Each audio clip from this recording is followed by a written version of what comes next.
So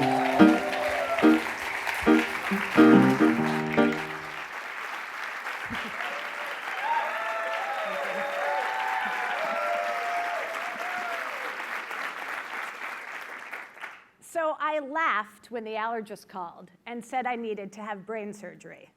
I mean, he's an allergist. And he also called it neurosurgery, which I was certain in this instance was different from brain surgery. I laughed because it was an easier impulse than to cry, but also because I had spent my entire life joking, at least it's not brain surgery, when I or someone I loved had a challenge to face. But this time it was the truth. So I took it in, and I decided there was only one way to take on this dilemma.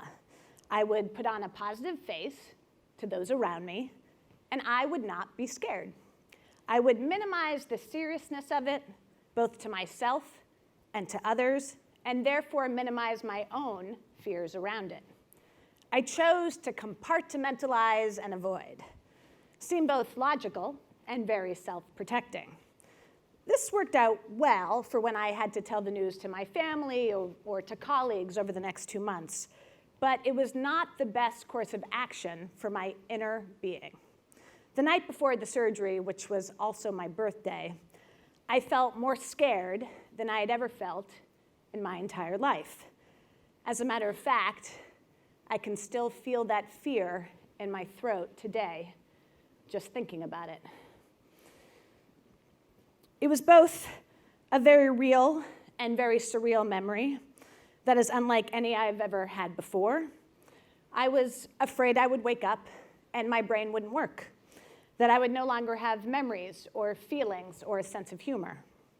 I felt paralyzed by this fear. And that type of feeling I had never felt before. I could no longer compartmentalize and avoid because the thing I'd been avoiding was finally happening. It was not a story I was telling people about or something I was going to go through. It was happening. It was happening right now.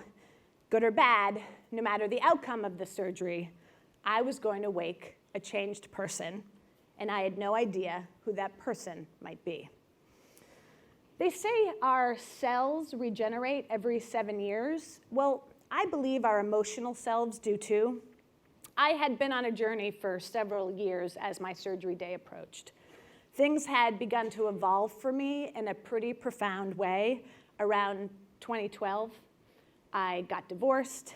I began coming to terms with the fact that I was likely not to be a mother, even though my peer group were pregnant with their first and second child. And in one of these moments of challenge and fear, I found myself once again in a stark corporate boardroom lined with gray-haired, wealthy professionals and women closer to my mom's age than my own. We were all the producers of an upcoming Broadway musical revival, equal in title, but not likely in bank account. And like many 30-somethings who were approaching their Jesus year and suffering from imposter syndrome, I found myself thinking, did I deserve to be here? Did I have anything to add to the conversation? I had a few Broadway credits under my belt then, a well-reviewed one-man show, a Tony-nominated, multi-award-winning play.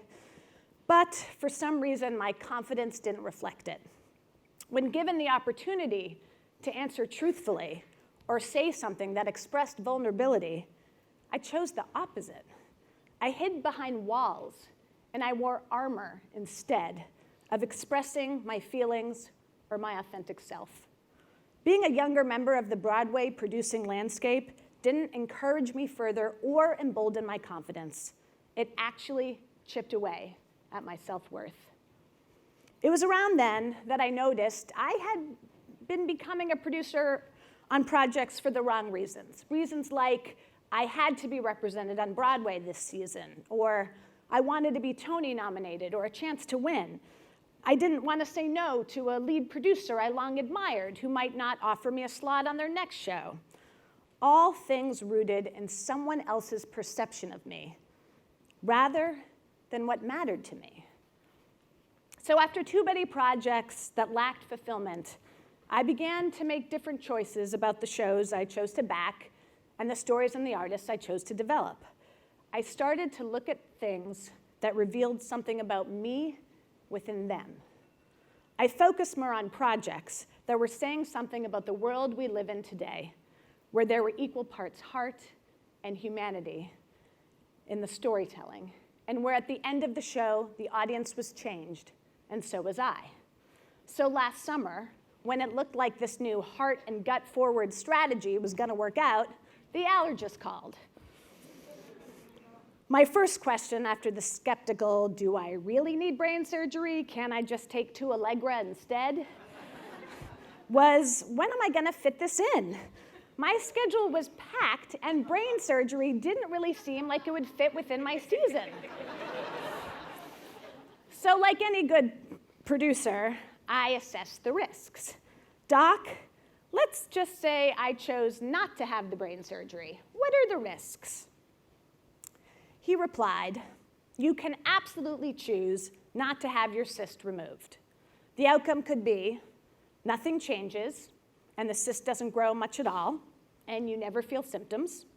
Or it could grow even more, and you will start to have headaches and pressure around your brain, and then you can plan the emergency surgery then. Or you can suffer sudden death.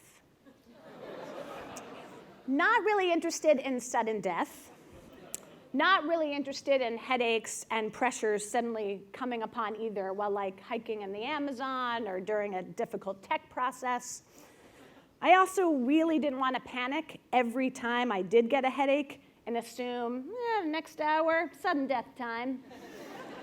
So I opted for the surgery 4 days after Jagged Little Pill closed its pre-Broadway tryout in Cambridge, and 5 weeks before Oklahoma began its rehearsals at St. Anne's Warehouse for its pre-Broadway tryout.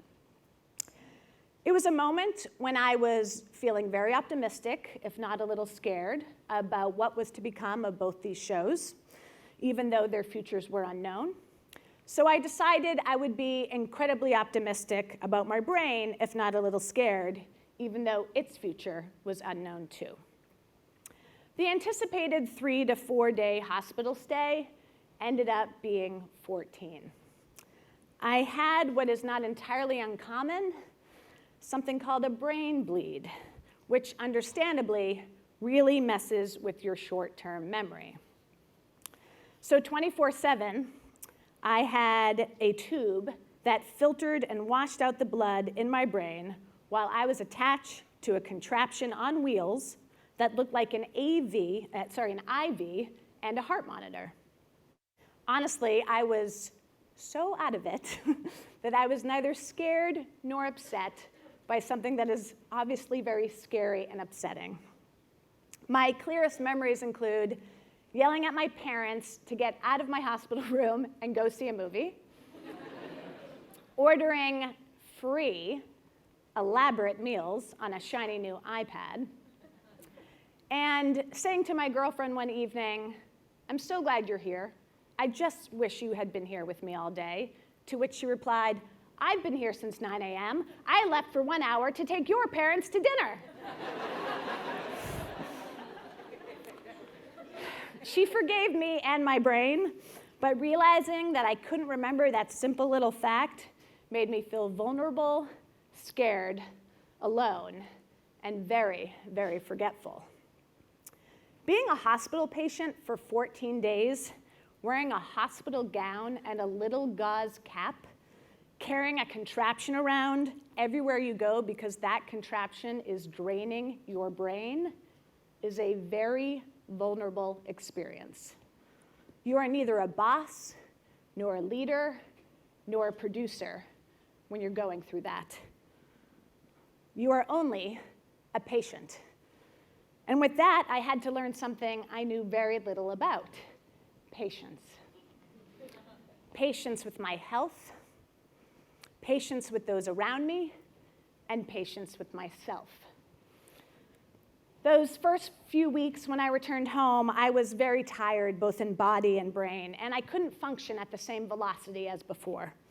My comprehension was slower, which made my analysis more thoughtful. And when it came time to respond to things that I was asked or shown, I found my decision-making process clearer, more direct, more instinctual. As my brain and body healed, I operated at a slower but more precise speed. There was no room to sugarcoat or unnecessarily expound for the sake of seeming smart. My brain just didn't have the time or the energy for it. I didn't see this change as a limitation. In fact, I started to see it as a superpower. By slowing down and committing to the feelings of the moment, instead of the myriad of thoughts that would cloud my mind, I became a better leader, a better partner, a better shepherd of both business and creativity. This enhanced vulnerability allowed me to approach problems and people in a new way that was working well. I realized if I just spoke the words and emotions of how I felt in the moment, if my memory failed me, my brain would not. I was speaking my truth, and in addition to everything else, the truth is just easier to remember. Someone once told me that meditation is massage for your brain, so I started doing more of that each morning. Someone else once told me that the right note at the wrong time is the wrong note.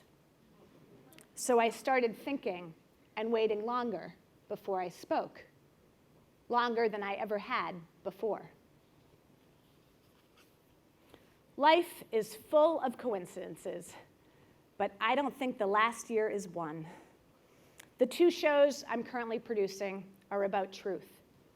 One is about a family that is facing uncomfortable truths at a turning point in their town at this moment in our country, while the other is about a community facing the truth of who they really are and who they want to become at a historical turning point in our country. Right now, more than ever, we are all having to find the strength to live our most truthful lives as daughters, mothers, friends, colleagues, and Americans during a tumultuous national turning point. I sometimes reflect on the decisions my brain made before my surgery. In truth, I can't recall all the details of what it was like, but the feeling I remember is that those thoughts were clouded by fears and second guesses. And then this past June, I learned that this new approach to my life and my work, having patience, speaking my truth, being vulnerable, didn't just help me in times of conflict or fear. It allowed me to embrace joy, let go, and be fully present in moments of triumph. So when my dream came true, and we won the Tony Award for Best Musical Revival, I was able to jump out of my seat, fist pump my way down the aisle, hug my collaborators, and speak from my heart. I was vulnerable, and that vulnerability allowed me to experience every inch of my joy and to share it with those around me. And while I was right, the work it takes to win a Tony isn't brain surgery. It turns out the brain surgery sure helped me appreciate the work more and do it better. So cherish your brain, let your heart and your gut lead you to, wield your vulnerability like a superpower, and the next time the allergist calls, make sure you're sitting down. Thank you.